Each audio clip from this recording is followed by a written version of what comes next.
ভারতবর্ষে দেবত্ব সম্পত্তি আছে যেটা হিন্দু ভাইদের, এটাও আমাদের জানানো দরকার। না হয় হিন্দু ভাইদের কাছে গিয়ে ফিস ফিস করে জানানো হচ্ছে সব মুসলমানরা নিয়ে নিচ্ছে, মুসলমানদের সব হয়ে গেছে।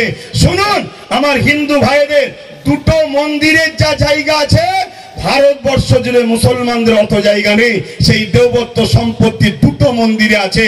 সেই সম্পত্তি তাদের পূর্বপুরুষরা তাদের ধর্মীয় ভালোবাসায় তারা দান করেছে, উৎসর্গ করেছে, তাদের বিশ্বাস, আস্থা, ভক্তি, ভালোবাসা তাদের কাছে, যেটাকে বলা হয় দেবত্ব সম্পত্তি।